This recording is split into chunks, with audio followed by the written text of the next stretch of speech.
we mean by community anyway? Who are we talking about? You have your rental and it's sitting on the ground somewhere. What does it mean to be community conscious? Who is the community? And what do we mean by that? Obviously, your rental does not succeed, does not exist in a vacuum. It's this little box that is literally on the ground somewhere in not just place, but surrounded by the people that help it run. So your community is, for example, at minimum, your cleaner. It may also be your caretaker. It may also be your gardener, your groundskeeper. It may be the person who greets the ferry when your people come in to the island and takes your guests to the car rental place and up to the villa and shows them how the villa operates. You've got people around you who make your rental possible. That's your first concentric circle of community around the core. That is you, the rental in the middle. The next concentric circle is everybody who's affected by the fact that you're there, right? So what are you contributing? What are you taking away from the community with your rental process? So that may be all the local residents, everybody who lives there. So, the teachers who don't have access to accommodation based on the fact that your particular housing unit is committed to short-term rentals, for example, or it could be an emergency service worker in the same place, or it may be somebody who can no longer afford to live in that community because everything's gone to short-term rentals and the tax base and the property values have gone up so high that they can't live there, even though folks have been living there for generations in their family, and they really miss the ability to be able to live and work in what they consider to be home. Those folks are part of the community. Anybody who lives there and is impacted by the increased traffic problems that happen in the high season, if you're at a seasonal rental area.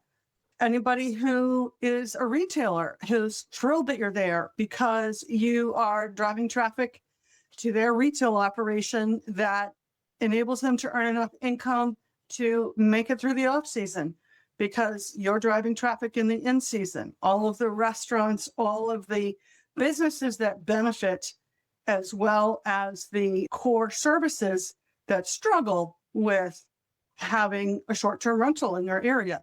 That's part of your community. And then, of course, the outer concentric circle is the regulatory body of the representatives of that community who drive what the legislation is going to be that's going to affect your ability to operate, to succeed or to fail, to be capped or to have increased taxes, or to have certification and registration or code enforcement that's going to affect how you operate. That's also part of your community. So when we talk about community consciousness, it's really important to be aware of all of those pieces.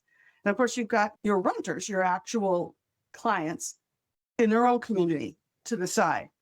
But in your host community, that's really where we're talking about community awareness. So you need to be aware of how you treat those folks in that immediate concentric circle.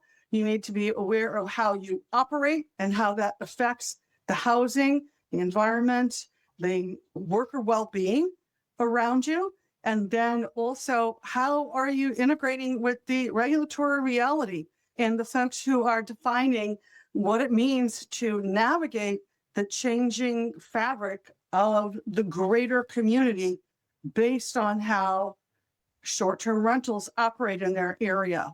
In the show notes, you'll find links to these different components and how we can help you make it easier to be more positive, less negative in that relationship with your concentric circles of community.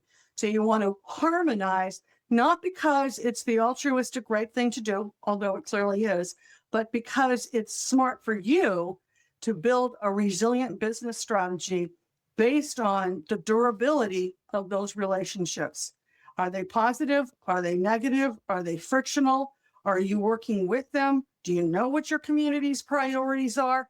How can you contribute check out the show notes for ways that we can help you get started along being a more positive contributor, making better, more positive impact in your community so that you succeed, so that you have a durable and resilient path forward, so that this community is for you, not against you, when bigger forces come to bear on your ability to succeed, like regulatory actions, like major weather events in which it might be nice to have your community, like maintaining positive reviews so that your cleaning staff and everybody else who's making your rental operate want to put their best foot forward and make the best contribution on your behalf. So check it out and we'll help you get going on community awareness. It's essential for long-term success.